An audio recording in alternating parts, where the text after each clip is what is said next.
At the business dinner, our partner David raised his glass with a smile. "I'd like to propose a toast," he said, "to Eleanor's daughter, for getting into Westlake University." The entire room fell silent. Eleanor came back to herself, about to clink glasses, when David's assistant quietly whispered, "Mr. David, Eleanor's daughter passed away a couple of days ago. I heard she was raped and stabbed multiple times after her night shift at a part-time job. The killer used a high-pressure water gun to blast out her eyeballs to destroy evidence." Ethan demanded severe punishment, but Caleb's mother seemed to have powerful connections. Not only did she suppress the matter, but she also spun the narrative, claiming the killer acted as a heroic act. David's face flushed with embarrassment. "My apologies, Eleanor." Eleanor's face turned ashen, so shocked she didn't even notice her glass slip and shatter to the floor. "What did you say?"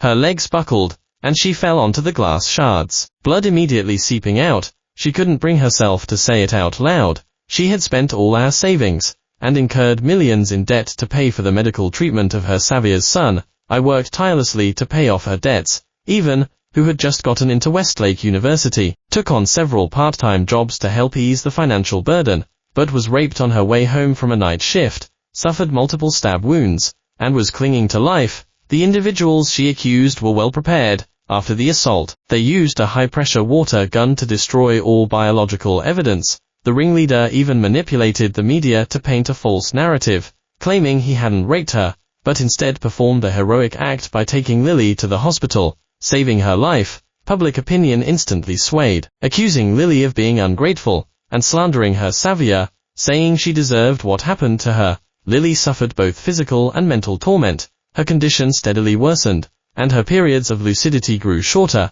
Each time she woke up, she asked to see her mother. Eleanor, however, suddenly vanished without a trace. I called countless times, but she always hung up. It wasn't until a week later that I burst into the celebration party the ringleader was hosting, and witnessed with my own eyes my wife, who claimed to be penniless, generously showering that animal with money, rewarding him for his heroic act. Only then did I realize that the man who raped Lily was the son of my wife's Savior, and my wife was the heiress to a prominent family fortune in Sterling City. Eleanor rewarded Caleb with $3 million in cash, commending him for his heroic act. "We hope everyone takes pride in him and learns from his example."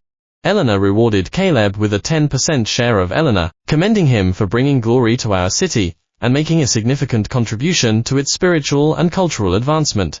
Eleanor rewarded Caleb with a private vineyard, wishing him a smooth path through higher education and a bright future. These bolded, emphasized words cycled on the large screen, leaving the onlookers wide-eyed. A 10% share of Eleanor, just like that. Eleanor is so generous. Does she not have children of her own? Is she adopting Caleb as her godson? I watched my wife and Caleb's father, Victor, embrace on stage, feeling as though the world had gone utterly insane. More than 10 years ago, in a car accident, Caleb's mother had shielded Eleanor, saving Eleanor's life but losing her own, leaving behind her young son and her husband, who lacked any specialized skills. Eleanor never let me meet them. She claimed to be unwell after giving birth to Lily and unable to overexert herself, so she never went to work. Yet, to repay her debt of gratitude, she took on all the expenses for Victor and Caleb. Initially, when I started a small company, I could barely manage. But after Caleb fell ill, Eleanor forced me to sell my company to raise money for his treatment, ultimately leaving us deeply in debt. Our family's livelihood depended entirely on me. I had no choice but to work 3 or 4 part-time jobs daily, tirelessly striving day and night for household expenses, and to pay off our debts. A debt of gratitude should be repaid. It was only right, even if it meant bankruptcy. I accepted it. Even, a top student, found ways to help with household expenses between her studies. The day after her college entrance exams, she took on 3 part-time jobs, and it was on the night she received her Westlake University acceptance letter that Lily was assaulted on her way home from her night shift. Those men had intended to rape and then murder Lily. After their depraved act, they used a high-pressure water gun to destroy evidence on her wounds. Her lower body was bleeding profusely, and she had been disemboweled. A bloody mess. If I hadn't arrived in time, I wouldn't even have seen Lily one last time. But I never imagined that my wife, who usually made Lily save every egg, was the heiress to a prominent family fortune. Nor did I imagine that Caleb was the one who raped Lily, and that my wife, to clear his name, would go so far as to manipulate the media to paint a false narrative against Lily. No wonder she suddenly vanished for a week while Lily was hospitalized. It turned out she was using her connections to clean up Caleb's mess. Did she know he raped her own daughter? Did she know she was slandering her own daughter? Even if she didn't know, as a woman herself, how could she bear to do something so vile? Was her so-called repayment of gratitude built on the suffering of others? I looked at the family of three smiling and chatting on stage. My rage growing harder to suppress, I pulled out the concentrated sulfuric acid I had prepared long ago. Eleanor had anticipated someone causing trouble, and hired a large team of well-trained security guards at great expense. As soon as I extended my hand, my mouth and nose were covered, and I was forcibly dragged out. On the high stage, she looked down at me with contempt, an arrogant stance. I knew that good-for-nothing family would send someone to make a scene. She didn't see my face, only gloated in her foresight. The people around her were not surprised. Like attracts like, these people, like Eleanor, were accustomed to using power to suppress others. The security guards beat me thoroughly before throwing me into a flower bed by the road. Just then, the hospital called. It was Lily's weak voice. Dad on TV. Why is Mom celebrating with that person? Did she tell him to do this to me? Why doesn't she come see me yet? Does she think I've embarrassed her again? I scrambled to my feet and ran frantically towards the hospital. You are mistaken, that's not Mom. You are her daughter. She would never dislike you. She's just a little busy right now. She'll definitely come see you when she's done. Then why isn't she here yet, Dad? I don't think I can hold on. Lily's voice grew fainter and fainter. Then, after a loud thud, the phone seemed to be tossed aside, and I heard the pacing alarms of medical equipment, and the frantic shouts of doctors and nurses. After an unknown period, the doctor regretfully announced the time of death. The tight string in my mind snapped with a buzz, and all strength drained from my body in an instant. I stumbled and fell face first, my mouth and face covered in blood. After handling Lily's funeral arrangements at the hospital, I returned to our rental apartment in the dead of night. The old, poorly maintained stairwell light flickered, barely clinging to life. From inside the poorly insulated apartment, I heard Eleanor on the phone with Victor. Ellie, you've been pretending to be poor for Victor and me at home. If finds out, will he resent us? Eleanor said indifferently, they've already received all my love. What's there to resent? Caleb will be going to college soon. I will compensate Ethan and Lily well. Lily was dead. How did she plan to compensate her? I stumbled through the door and rushed into the bathroom, vomiting violently. Disgust, anger, grief, all emotions intertwined, tearing me apart. Eleanor hung up the phone and walked over with a glass of water, thoughtfully rubbing my back. Where have you been carousing, drinking so much? Her nonchalant remark instantly ignited my fury. I slammed the glass to the floor, water and glass shards scattering. I'm carousing. Then what about you? Disappearing for a whole week, not answering calls. Perhaps she had never seen me so angry, for Eleanor finally showed some guilt. Breaking from her usual behavior, she didn't pick a fight about me yelling at her. Instead, she gently explained, Sophia's son got sick and was hospitalized again. I went to take care of them. Does taking care of them require cutting off contact, not answering your phone? My eyes were bloodshot, and I questioned her like a madman. Why didn't you answer Lily's calls? Why? Eleanor frowned, as if annoyed by my acting unreasonably, but she still patiently stepped forward and kissed me. I know I was wrong. It won't happen again, okay? Get away. You disgust me. I pushed her away. Eleanor's back hit the doorknob, making her gasp in pain. Her patience completely ran out. What on earth is wrong with you? Did you take the wrong medicine? It was deep into the night, but she hadn't noticed that Lily wasn't home, or perhaps she simply didn't care. She looked at me with red-rimmed eyes, as if she were the one who had suffered a great grievance. Ethan, you've really grown bold, hitting your own wife. She slammed the door and left. I looked at Lily's pink towel in the bathroom, and slowly sank to my knees. From now on, I would never have another chance to buy pink towels for Lily. 3 days later, on the day of Lily's burial, Eleanor returned to the rental apartment, carrying gifts she had bought for Lily and me. For these 3 days, I hadn't called her frantically to find her whereabouts as she had expected. I hadn't even answered when she called me. she finally realized that this time I was serious, and she couldn't simply sweet-talk her way out of it. "Honey, it's Lily's birthday today, shall we go pick her up from her part-time job together?" I coldly walked around her, changing into the black clothes I would wear to the funeral. Eleanor refused to give up, clinging to my arm. "Honey, you look so handsome in that black suit. Tonight, shall we?" She winked suggestively, trying to pique my interest, and I once again chose to ignore her. It wasn't until I was driving that Eleanor forcibly got into the car again.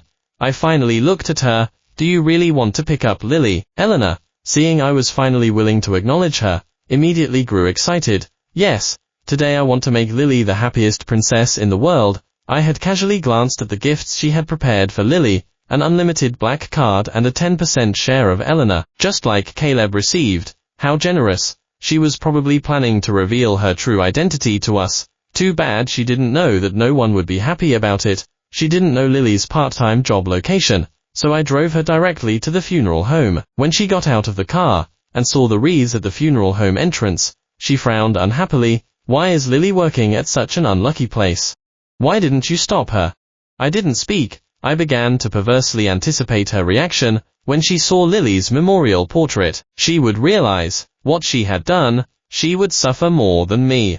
She was wearing a vibrant red dress. The funeral home staff, arranged by the attendant at the door, paused in surprise when they saw her, carefully suggesting if she wanted to change her clothes. Eleanor glared fiercely at the attendant and slapped away the hand offering her a white lapel pin. The white funeral flower instantly fell to the ground. The staff thought they had mistaken her for someone else, and quickly apologized. In fact, if Eleanor had taken one more step forward, she would have seen Lily's memorial portrait displayed in the main hall. Lily wasn't working at the funeral home. This was Lily's funeral. But just then, her phone rang. Victor's anxious voice came through the phone. "Ellie, Caleb suddenly fainted again. Can you come take a look?" Eleanor turned and walked back without a second thought, thinking of Lily's last wish to see her mother before she passed. I blocked Eleanor's path. "Lily is inside. See her one last time, before you go." "What last time?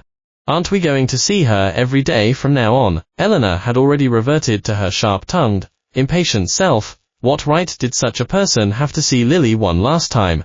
With such a fierce demeanor, Lily probably wouldn't want to see her anyway. I turned my back, and silently wiped away my tears, no longer blocking her path. Eleanor stepped on the fallen white lapel pin, and turned to leave without hesitation. The white funeral flower was trampled and tattered, unbearable to look at, just like Lily, brutally murdered in the prime of her life. I wanted to pick it up, but passers-by stepped on it again as they left, making it utterly unsalvageable. My emotions completely spiraled out of control. Tears streamed down my face. I bit down hard on my jaw, trying desperately not to make a sound, crying so hard I could barely breathe. Finally, supported by a staff member, I stumbled into the hall, accompanied by family and friends. I placed Lily's urn into the grave. As I was about to leave, it suddenly started to rain. Lily was so afraid of the cold. How miserable must she feel lying alone underground on a rainy day? I was a firm skeptic of the spiritual, never believing in any so-called souls in this world. But after Lily's death, my beliefs crumbled overnight. How I wished Lily had a soul, so I could see her again, hear her voice, or even if she became a gust of wind, just to feel her touch on my fingertips. I embraced Lily's gravestone, trying to shield her from the wind and rain, but the rain was insidious, and I couldn't stop it. That suffocating feeling started to well up again. I coughed violently, then vomited a mouthful of blood and fainted. When I woke up, I was already in the hospital. I stared aimlessly at the hospital ceiling, feeling a crushing weight in my chest that made it hard to breathe. I pulled out my IV, and walked out of the ward, only to see Eleanor feeding Caleb water in the private hospital suite next door. Victor watched them tenderly from the side, like a true family of three.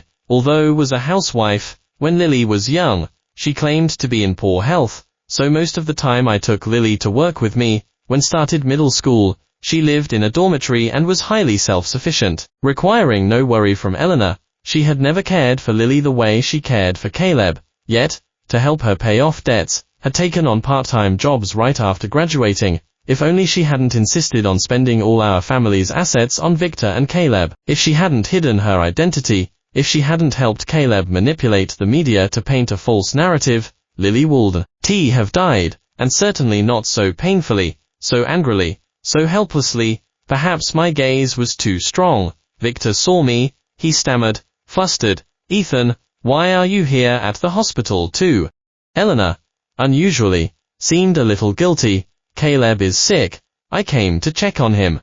"Where's Lily?" Caleb's private hospital suite was decorated by Eleanor to be as comfortable as a hotel, a stark contrast to Lily's treatment. Lily's stay in the intensive care unit was incredibly expensive, if not for the kind netizens who provided financial assistance. The money I had wouldn't have lasted a single day. Eleanor had withdrawn all the money from the card before cutting off contact. One could say that Caleb's comfort was directly siphoned from my daughter's suffering, like blood. Without him, Lily's life could have been completely without hardship. I felt the blood in my body rush to my head with a buzz. By the time I reacted, I had already charged forward like a raging bull, knocking Victor over, pulling Caleb off the hospital bed, and slamming several punches into him on the floor. If the security guards Eleanor hired hadn't rushed in and restrained me, I would have almost grabbed a vase shard and stabbed him in the throat. Victor cowered behind Eleanor. "Ellie, Ethan seems to have misunderstood our relationship." The putrid stench of their illicit affair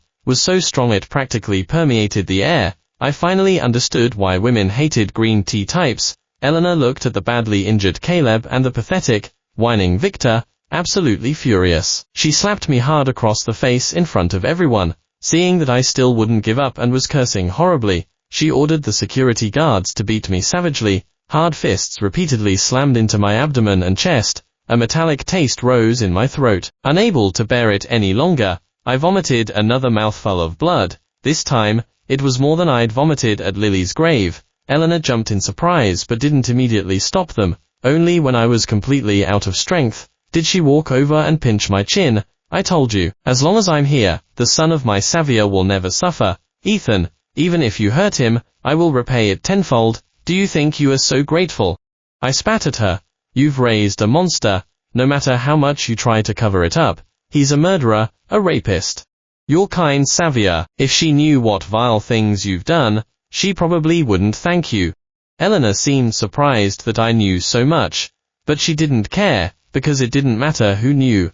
Not only was there no evidence, but even if there was, with her and Eleanor backing him, Caleb could clean up any mess, no matter how big. She smiled cruelly. "If I say he isn't, then he isn't." Victor stood behind Eleanor, giving me a provocative smile. In that instant, I understood. He knew his son had killed my daughter, and he knew why I was hitting them. I even suspected they had planned it all along, raping and killing Lily, destroying evidence, using Eleanor to clear Caleb's name, even manipulating the media against Lily. Every step was meticulously planned and executed. Victor's intentions were clear. He wanted Eleanor and me to completely fall apart so he could take my place. No wonder Eleanor's neck was covered in kiss marks, hidden by a scarf, when she returned this morning. "Animal.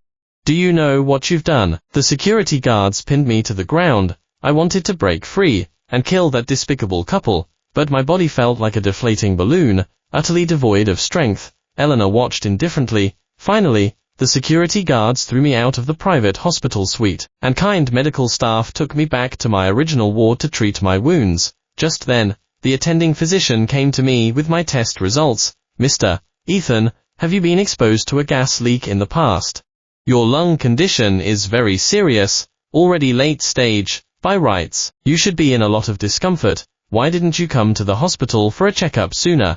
No wonder I couldn't muster any strength. This fate had been sealed the year Eleanor forced me to sell my company, and I had to take on a double-wage operator job at a chemical factory suspected of having gas leaks. I had vaguely expected this day to come, but as willing as I had been back then, I now regretted it just as much. Eleanor didn't deserve it, and Victor and Caleb certainly didn't. "How much time do I have left?"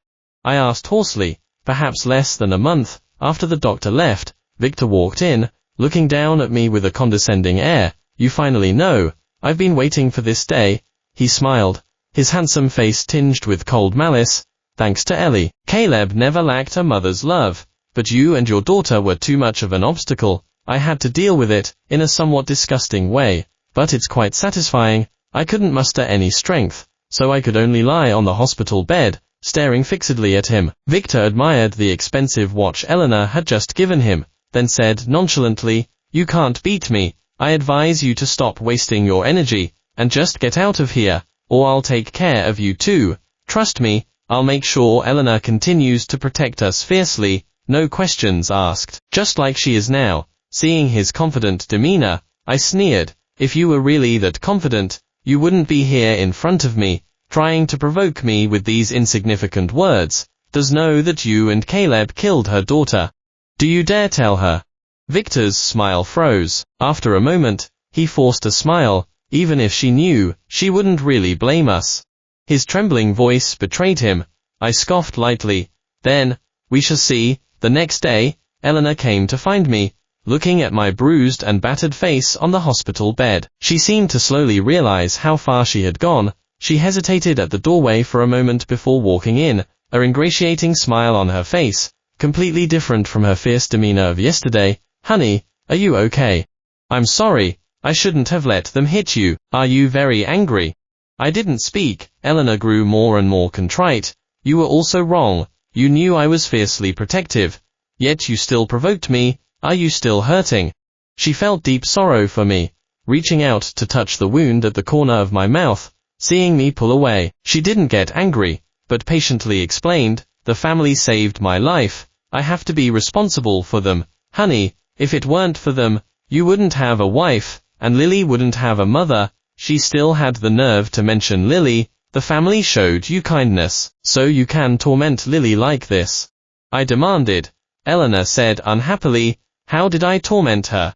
All I did was let her take a part-time job. Other children can do it. Why can't she?" I didn't know how to explain. Words caught in my throat. After a long pause, I looked at Eleanor with hollow eyes. "Do you know Lily's college entrance exam score?" She actually looked surprised. Lily took the college entrance exams this year too.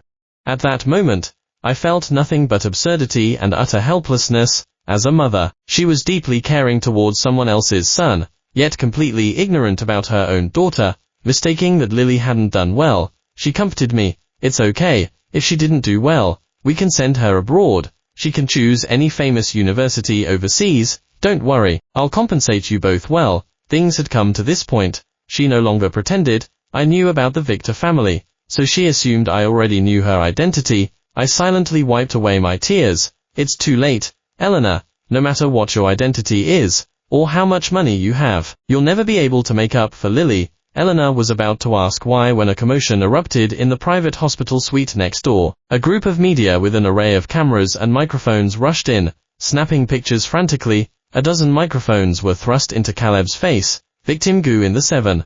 What's your comment on this?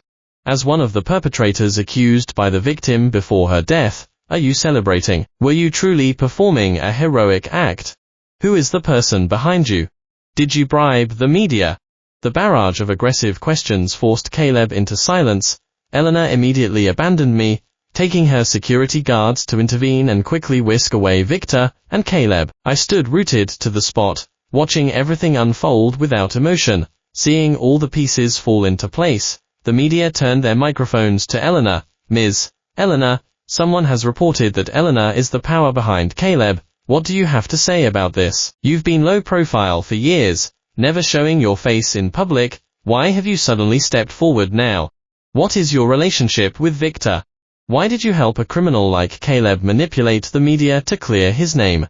Why did you incite cyberbullying against the victim? Is he your illegitimate son?"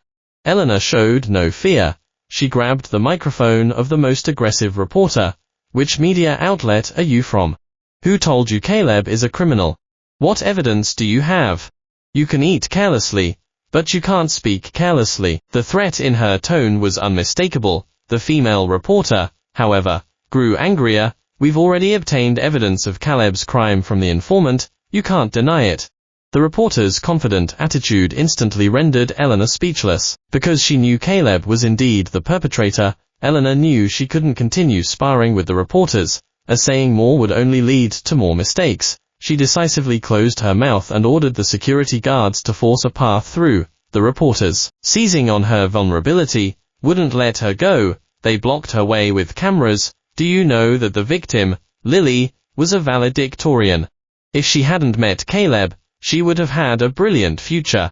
As a woman, why are you helping the perpetrator? Lily. That name finally made the usually poised Eleanor stumble. She looked at the female reporter and repeated incredulously, Lily. The reporter grew even angrier. You really don't even know the victim's name. What do you take her for? An ant to be crushed at will under Eleanor's power. Eleanor's face went blank. She was ultimately surrounded by security and forcibly escorted away. She could bribe 1 or 2 media outlets, but she couldn't bribe all of them, not because she didn't have enough money, but because there would always be people in the crowd loyal to their conscience, unwilling to compromise. Last night, I, as the victim's family member, told the media about Lily's death, and revealed that Eleanor was the force behind Caleb. Lily's case had garnered a lot of attention online, and with a potential reversal, the media reacted quickly, leading to today's scene. Eleanor tried to prevent the situation from escalating by using paid online trolls and getting accounts banned, but this time her money was useless. Not only were Caleb and Victor unable to escape, but her own information was also exposed online. The cyberbullying Lily suffered came back like a boomerang, doubling, tripling, and quadrupling its impact on them. The individuals Lily had accused before her death were also successively exposed, and the media outlet that had helped me set up this trap announced that they had more evidence they hadn't released yet, advising them to surrender immediately. In just half a day, Eleanor's stock plummeted, and Eleanor's phone was almost overwhelmed by calls from shareholders. Eleanor, who had never experienced such a setback in her life, was dizzy with frantic activity, but public opinion continued to explode. She knew that if this pressure continued, the children who had committed the crime with Caleb would eventually break down. Victor tearfully pleaded with her, Ellie, Caleb only has you, you must help him. Normally, Eleanor would have immediately started devising plans for them, but today, Eleanor suddenly lost her focus. She kept recalling Ethan's heartbroken expression when she escorted Victor and Caleb away. She vaguely promised to get them a lawyer and hurried away, although she felt that the Lily the reporter mentioned was not her Lily. Somehow, she felt panicked and breathless, like a bad omen. After shaking off the media, she immediately returned to the hospital to find Ethan, but he had already left. He was so badly injured, even vomiting blood. How could he be discharged so quickly? She was a little angry, but mostly worried. In fact, ever since she ordered the security guards to beat Ethan yesterday, and witnessed him spitting blood, she had been uneasy. After that week of no contact, his gaze no longer held love and tenderness for her, but rather disgust and resentment. No matter how much she apologized or tried to appease him, he remained like an unyielding iceberg. It was as if an unbridgeable chasm had opened between them. Ethan had never treated her this way. Had something really happened? She grew more anxious, but all her calls were disconnected. Honey, please call me back, okay? Your body hasn't recovered yet. I'm very worried about you. We didn't celebrate Lily's birthday yesterday. Shall we go find Lily together today? The last message she sent instantly turned into a red exclamation mark, indicating it hadn't been delivered. Eleanor's heart sank. Although she enjoyed Victor's dependence and didn't mind a casual fling with him, she knew clearly that she truly loved Ethan. Victor was like a clinging vine, but Ethan was a pillar of strength who went to great lengths to shield her from harm, even in poverty. He had never allowed her to suffer in the slightest. There were countless people outside who wanted to rely on her, but only Ethan wanted to be her support. As if guided by fate, she opened a social media platform, and found that a trending topic had exploded. She clicked into it and saw a video from yesterday of her ordering security to beat Ethan. The title read, Suspect's Family Victim's Family. What suspect? What victim's family? Eleanor didn't immediately understand until she clicked on another recording from the trending topic, which was clearly Victor provoking Ethan in the hospital room. But you and your daughter were too much of an obstacle. I had to deal with it, in a somewhat disgusting way, but it's quite satisfying. You can't beat me. I advise you to stop wasting your energy, and just get out of here, or I'll take care of you too. Trust me, I'll make sure Eleanor continues to protect us fiercely, no questions asked, just like she is now. Something must have gone wrong. Eleanor stood frozen, phone in hand. The phone then automatically played the next recording. Dad on TV. Why is Mom celebrating with that person? Did she tell him to do this to me? Why doesn't she come see me yet? Does she think I've embarrassed her again? The title clearly said victim, But why was it Lily's voice? What was going on? Eleanor completely panicked. She frantically called her assistant and asked for the victim's photo from the rape case. The photos online were all pixelated, and she hadn't cared who Caleb had harmed before, so until now, she didn't even know what the victim looked like. If that female reporter hadn't spoken up, she wouldn't even have known that the victim's name was exactly the same as Lily's. During the few minutes it took for her assistant to send the photo, Eleanor was on tenterhooks, constantly praying in her heart that she was overthinking it, but reality slapped her hard. The girl in the college entrance exam admission ticket photo her assistant sent, with her ponytail and gentle smile looking at the camera, was her daughter, Lily. Eleanor felt as if she had been struck by lightning. Collapsing weakly to the floor, she finally understood why Ethan had been so despairing and so angry. Her daughter, Lily, was the valedictorian killed by Caleb, but events unfolded too quickly for her to react. In the few minutes she hesitated, a live stream suddenly soared to the top of the trending topics. On the rooftop of a building, Ethan had Caleb, bruised and battered, tied to an iron chair, a sharp knife pressed against his vulnerable throat. "Tell me, what did you do to my daughter?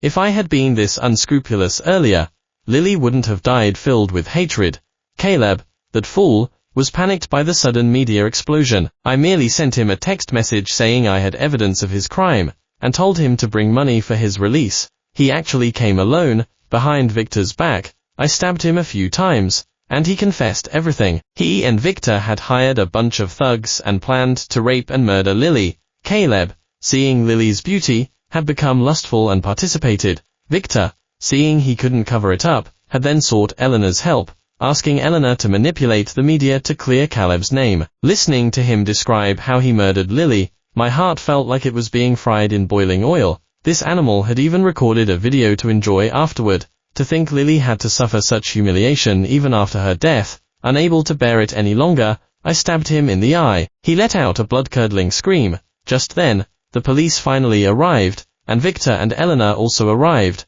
I dragged Caleb to the edge of the rooftop. If I let go, he would fall and die. The situation was clear. The lead detective looked at me with pity, yet had no choice but to point his gun at me due to his duty, telling me to surrender. Victor saw Caleb, disfigured and with broken limbs, and collapsed to the ground in terror, babbling and pleading with me to spare his son, offering his own life for Lily's. Eleanor, meanwhile, apologized frantically. "Ethan, I know I was wrong.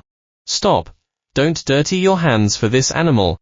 Trust me, I will get revenge for Lily." I scoffed. "Do you think I'll give you another chance?" The wind made me sway slightly. Eleanor let out a heart-wrenching scream. "Don't move, you'll fall, Ethan." She knelt without hesitation. "Lily is already gone. Are you going to abandon me too?" "Stop pretending," I scoffed, with an unprecedented coldness. "When you pretended to be poor and married me, forcing Lily to work part-time to pay off your debts, why weren't you so emotional?" Eleanor was filled with remorse. "I was wrong. I'll give you all my money, whatever you want. I'll give it to you, just come back. It's too late. Keep those things for your own coffin." In front of everyone, I gently pushed Caleb off the rooftop.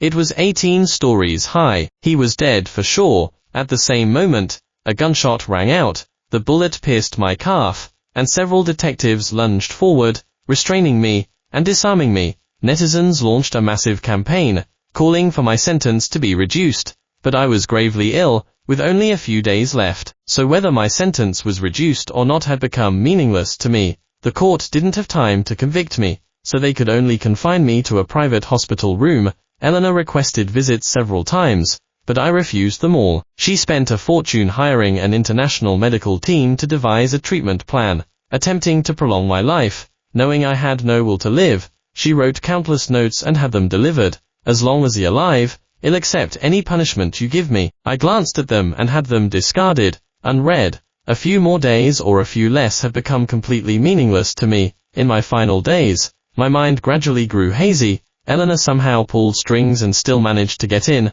She looked haggard, her eyes red-rimmed from exhaustion. "Ethan, open your eyes and look. It's me." I struggled to murmur a single sentence. Eleanor thought I was about to say my last words to her and immediately leaned closer, but all I uttered was a single word: "Get out." After that, I never regained consciousness. Amidst the shrill wail of the machines, medical staff rushed into the room to perform resuscitation, but Ethan never woke up again. Eleanor was in a daze the entire time, but even after slapping herself repeatedly, she couldn't snap out of the nightmare. Ethan could have died peacefully of old age. It was her suspicion and escalating tests that led to his premature death, and the thought of what she had done, the regret and anguish, threatened to tear her body and soul apart. She had grown up in an environment filled with cutthroat deception, accustomed to treating everyone around her with suspicion. The lessons she'd learned taught her that parents, siblings, children, and spouses could all turn against her with deadly intent. So she had to remain vigilant, and never truly open her heart. No one had ever taught her how to love, nor how to discern true love. That's why her way of loving Ethan was twisted and bizarre, yet never gave up on her because of it. Instead, he proved his love to her with one resolute choice after another. She didn't need to give anything in return. She could simply revel in his love. With him gone, there was no one left in the world who would love her so unreservedly. Eleanor became an island. She thought things would gradually heal with the passage of time, but 3 months passed, and the suffocating feeling didn't disappear. It only grew more intense. She missed Ethan so much she was going crazy. Caleb was dead, and the others involved in Lily's assault had also been sent to prison, but Victor alone was kept in a lightless basement. Whenever that suffocating feeling surfaced, she would take a sharp knife into the basement, gouging countless, bleeding wounds into Victor's body, yet providing him with a top-notch medical team to ensure he wouldn't die from it. Victor initially tried to beg for mercy, but he too was eventually driven insane, blurting out whatever came to mind. "Isn't this all you're doing?" Eleanor came to a stark realization. Yes, she had been the true culprit all along. She didn't make excuses for herself, swiftly and decisively ending Victor's life with a single knife stroke, then slitting her own carotid artery. "Ethan, I am here to repay you with my life," but she knew that even if she joined him in the afterlife, Ethan wouldn't see her again.